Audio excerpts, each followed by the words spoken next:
నుంచో ఎదురు చూస్తున్నటువంటి రామాయణం ట్రైలర్ అయితే వచ్చేసింది. అదిరిపోయింది భయ్యా! నేను చూసా. అంటే బ్రహ్మ ముహూర్తంలో వాళ్ళు రిలీజ్ చేశారనమాట. అంటే ఏంటంటే కొంత సెంటిమెంటల్‌గా బ్రహ్మ ముహూర్తం అనేది జనరల్‌గా చాలామంది చెప్తూ ఉంటారు కదా! పొద్దున్నే బ్రహ్మ ముహూర్తంలో నిద్ర లేవాలి. బ్రహ్మ ముహూర్తంలో నిద్ర లేస్తే అనుకున్నవన్నీ జరుగుతాయి. అంటే శివుడు కూడా ఎప్పుడు ఆ బ్రహ్మ ముహూర్తంలో నిద్ర లేస్తూ ఉంటాడు. లేచి కొంచెం అంతా పూజలు అవి ఇవి చేస్తూ ఉంటాడని చెప్పేసి. సో, రావణాసురుడు కూడా బ్రహ్మ ముహూర్తంలో మనకు అవన్నీ వాటిలలో ఉంటుంటాయి కదా! మన సుందరకాండలో వేకువ జామునే లేచినని చెప్పి అలా ఉంటాయి కదా! అందరూ ఆ బ్రహ్మ ముహూర్తంలో లేచేవాళ్ళు ఒకప్పుడనమాట. ఆ బ్రహ్మ ముహూర్తంలోనే వీళ్ళు ట్రైలర్ రిలీజ్ చేశారు. బట్ ట్రైలర్ అయితే మాత్రం చూశాను నేను. వండర్‌ఫుల్‌గా ఉంది. అయితే పాత రామాయణానికి దీనికి ఏంటంటే, పాత రామాయణం కొంత దగ్గరగా అంటే పాత రామాయణం ఇన్ ద సెన్స్ మన ఒకప్పుడు వచ్చినటువంటి 'దీపిక' తర్వాత 'అరుణ్ గోవిల్' వీళ్ళందరి రామాయణం. అప్పుడేంటంటే అది కొంచెం టచింగ్‌గా అనిపిస్తది. ఎందుకు అంటే నేచురల్‌గా అప్పుడు గ్రాఫిక్స్ అవి లేవు గదా! సో, నేచురల్‌గా మనుషులు ఆ బట్టలేసుకొని వెళ్ళడము, కూర్చోటము, గుడిసెలల్లో ఉండడము, అడవుల్లో ఉన్నటువంటి గుడిసెలాగా పూరి పాకతోటి తయారు చేసినటువంటి బాణాలు, బాణాలు గూడా ఏంటంటే నేచురల్‌గా చెక్కలతోటి తయారు చేయించినటువంటి బాణాలు. సో, అవన్నీ ఉండేటప్పటికి ఏంటంటే నేచురల్‌గా యేసుకున్నటువంటి జుట్టు గానీ, లేకపోతే నేచురల్ కొండలు, natural forest, complete natural. No graphics, no VFX. దాంతోటేమవుతుందంటే మనతో పాటే అరె! నిజంగా మనం మనం ఉన్న ప్రపంచంలోనే జరిగిందా అని అనిపిస్తుందనమాట. బట్ దీని దగ్గరకొచ్చేటప్పటికి ఏంటంటే కొంత అంటే చాలా సంవత్సరాల తర్వాత వచ్చింది కాబట్టి ఇది ఆహ్, వండర్‌ఫుల్‌గుంది. అయితే కొంచెం ఒకళ్ళిద్దరి డబ్బింగ్ కొంచెం వేరే వాయిస్‌లు పెట్టింటే బాగుండేదేమో అనిపించింది నాకు గానీ, బట్ అదర్ దాన్ దట్ సూపర్‌గుంది. సో, మెయిన్ ఏంటి అంటే రావణుడేమో చెల్లికి జరిగిన అన్యాయం కోసం పగ తీర్చుకోవాలి అది. ఇక్కడేమో రాముడు తండ్రి మాట వినాలి. భార్యని మంచిగా చూసుకోవాలి. ఈ పాయింట్స్ అనమాట. ఇటేమో నెగెటివ్ షేడు, అటేమో పాజిటివ్ షేడు. తండ్రి మాటకి గౌరవం ఇవ్వడం. నిజంగా ప్రతి మనిషి చేయాల్సిందేంటంటే తండ్రి మాటకి గౌరవం ఇవ్వడం అనమాట. సో, అది రాముడి దగ్గర నుంచి 100% నేర్చుకోవాల్సింది. సో, దాంతో పాటు ఏంటంటే భార్య కోసం ఎలాగ అతను పరితపించాడు, భార్యని ఎలా కాపాడుకున్నాడు. ఈ 2 విషయాలు మాత్రం రామాయణం నుంచి నేర్చుకోవాల్సినటువంటి మంచి విషయాలు.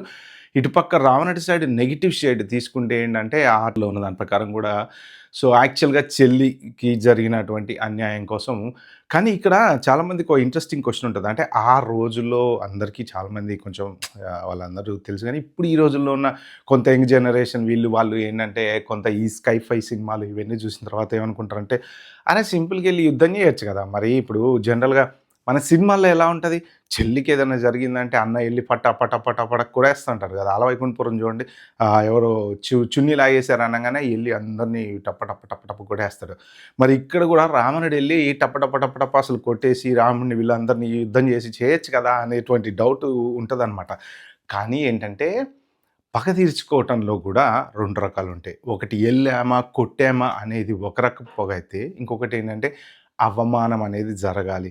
ఆ అవమానం జరిగితే జీవితాంతం గుర్తుండాలి అనేటువంటిది జనరల్‌గా ఆలోచిస్తారనమాట. సో, ఆ అవమానం జరగటం కోసం ఇలా చేశారు. కానీ దీంట్లో పర్టిక్యులర్ ట్రైలర్‌లో వచ్చేసి పర్ఫెక్ట్‌గా అన్ని రకాల విజువల్స్ గానీ, గ్రాఫిక్స్ గానీ అవన్నీ బట్ లేటెస్ట్ జనరేషన్ మాత్రం వండర్‌ఫుల్ కనెక్ట్ అవుతారు దీనికి.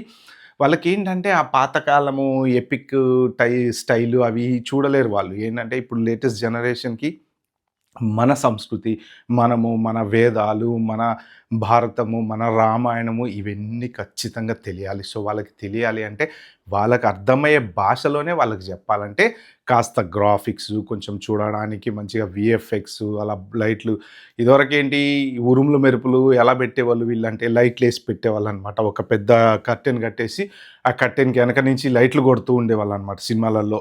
లైట్లు కొడుతూ ఆ ఉరుములు, మెరుపులు సీన్‌లు రికార్డ్ చేస్తుండేవాళ్ళనమాట.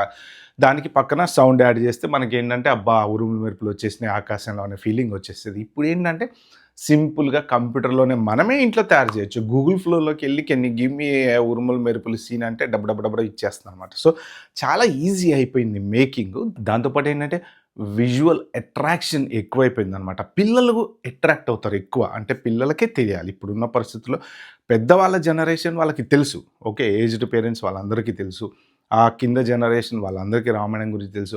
పిల్లలే ఏంటంటే కొంత రామాయణం తెలుసు పిల్లలకు గూడా జనరల్‌గా మన కల్చరే అది గాబట్టి తెలుసు. కానీ ఇది ఇంకా అట్రాక్టివ్‌గా అసలు డీటెయిల్డ్‌గా అసలు ఏంటి రామ రావణ యుద్ధం ఎందుకొచ్చింది? రాముడు ఎలా ఎళ్ళాడు? రామసేతు అంటే ఏంటి? సో, ఇప్పుడు రామసేతు గురించి చాలామందికి తెలీదు. అసలు రామసేతు అంటే ఏంటి? బ్రిడ్జి ఎలా కట్టాడు? హనుమంతుడికి, రాముడికి కనెక్షన్ ఎలా వచ్చింది? వాళ్ళిద్దరు ఎలా హనుమంతుడు అసలు ఎవరు? ఏంటి? ఎందుకు? ఎలా చిరంజీవి అయ్యాడు? సో, ఇలాంటివన్నీ విషయాలు గూడా యంగ్ జనరేషన్‌కి చాలా తెలియనటువంటి విషయాలనమాట. సో, సీత ఎందుకంత స్టబ్బోన్‌గా ఉంది. కానీ రావణుడు అసలు సీత అంటే జస్ట్ అక్కడక్కడ కొన్ని నీతి కథలు ఎలా ఉంటాయంటే, బలవంతం చేయను అంటాడు. నేను బలవంతం చేయను. జస్ట్ నువ్వు ఒప్పుకోవాలి అంటాడనమాట. సో, అంటే అది చూడండి ఎంత నీతిగా అక్కడ అవన్నీ అనమాట. సీత ఎంత స్టబ్బోన్‌గా ఉండటం, రాముడికి సందేశం పంపించడం. సో, తర్వాత హనుమంతుడు వచ్చి గుర్తుగా నీకు ఏదన్నా ఇవ్వమ్మా తీసుకెళ్ళి నేను రాముడికి ఇస్తాను నిన్ను కలిసినట్టు అని చెప్పేసి. ఇప్పుడు హనుమంతుడు సింపుల్‌గా కావాలంటే సంజీవిని పర్వతం ఎలా ఎత్తుకొని తీసుకొచ్చేసాడు కదా! ఆయన మరి లంకనే ఎత్తుకొని తీసుకెళ్ళగలడు చేత్తోటి. కానీ అక్కడ ఏంటంటే రాముడు రావాలి, రావణుడికి పనిష్మెంట్ ఇవ్వాలి, సీతని తీసుకెళ్ళాలి. ఎందుకు అంటే అదే నీతి, అదే న్యాయం. కరెక్ట్. ఎందుకంటే నువ్వు ఎత్తుకొచ్చినందుకు నీకు పనిష్మెంట్ ఇవ్వాలనమాట. సో, ఈ సీక్వెన్స్ ఆఫ్ ఈవెంట్స్‌లో చాలా నీతి విషయాలు మనం నేర్చుకోవాల్సినవి ఉన్నాయన్నమాట. అవన్నీ ఏంటంటే ఇప్పటి జనరేషన్ పిల్లలకి తెలియాలి అంటే ఈ గ్రాఫికల్ వేలో చెప్తే వాళ్ళకి పర్ఫెక్ట్‌గా అర్థమవుద్దనమాట. సో, అది మొత్తానికి రామాయణం ట్రైలర్ రివ్యూ అయితే చాలా బావుంది. క్యారెక్టర్స్ గూడా బావున్నాయి. సో, అంటే యష్ అయితే ఇక పర్ఫెక్ట్‌గా ఇక దానికి సెట్ అయిపోయాడు. మనకి డౌటే లేదు. సో, అన్ని క్యారెక్టర్స్ గూడా ఇప్పుడు అంటే ట్రైలర్‌లో చూపించినంత వరకైతే మాత్రం బావున్నాయి. సో, అట్రాక్ట్ అవ్వటానికి రీజన్ మెయిన్ ఏంటంటే ఎక్కువ వీఎఫ్ఎక్స్ అనమాట. మన ఆ పాత జనరేషన్ వాళ్ళు కొంత అట్రాక్ట్ అవ్వలేకపోవచ్చు అనిపిచ్చింది నాకు. ఎందుకు అంటే టూ మచ్ వీఎఫ్ఎక్స్ ఓరియెంటెడ్‌గా ఉంది. మన న్యాచురల్ వేలో ఒకప్పుడు రామాయణం చూసి ఎంజాయ్ చేసాం కాబట్టి ఇప్పటికి ఆ రామాయణం అనేదే మైండ్‌లో తిరుగుతా ఉంటదనమాట. అదే ఆ రాముడి క్యారెక్టరే. ఆయన చెప్పాను కదా! రీసెంట్‌గా ఇంతకుముందు వీడియోలో. ఆయన మామూలుగా ఎక్కడ నడుచుకుంటూ వచ్చినా గానీ, ఆ అయితే జస్ట్ మామూలుగా ప్యాంట్ షర్ట్ ఏసుకొని ఇలా నడుచుకుంటా వెళ్ళిపోతున్నా గానీ, ఆ విజువల్ చూస్తే మనకి ఆయనే గుర్తుకొస్తాడు. ఆ రాముడు ఆ క్యారెక్టర్‌లో గుర్తుకొస్తాడు. ఆ దీపిక గారు ఎక్కడ నడుచుకుంటూ పోతున్నా గానీ, ఆ సీతే గుర్తుకొస్తూ ఉంటుందనమాట. సో, అంటే వాళ్ళట్లా మైండ్‌లోకి ఫిక్స్ అయిపోయారు. సో, కొంత జనరేషన్ ఏంటంటే ఏజ్ పెరుగుతున్న టైంలో చూసినటువంటి రామాయణం గదా! సో, అది ఏంటంటే అలా ఫిక్స్ అయిపోయింది. మహాభారతం గూడా అంతే. మహాభారతం సండే పొద్దున్నే వస్తుందంటే, అరె 9కి టీవీ సీరియల్ వస్తుందిరా నాయన అని ఎక్కడున్నా సరే అందరూ రోడ్డు మీద మనిషి పురుగంటూ ఉండడనమాట. ఆ మహాభారతం వచ్చే టైంకి. ఏంటంటే ఆ విజువల్ అట్లా రికార్డ్ అయిపోయింది. న్యాచురల్ విజువల్ మైండ్‌లో రికార్డ్ అయిపోయింది. ఈ అంటే కొత్త జనరేషన్ వాళ్ళు ఎంజాయ్ చేస్తారు. పాత జనరేషన్ వాళ్ళు కొంత అది అడాప్ట్ చేసుకోవడానికి కొద్దిగా టైం అయితే పడతది. ఎందుకంటే గ్రాఫికల్ విజువల్‌ని ఆ పాత న్యాచురల్ విజువల్‌ని కనెక్ట్ చేయడానికి అది నా ఉద్దేశ్యం అనమాట.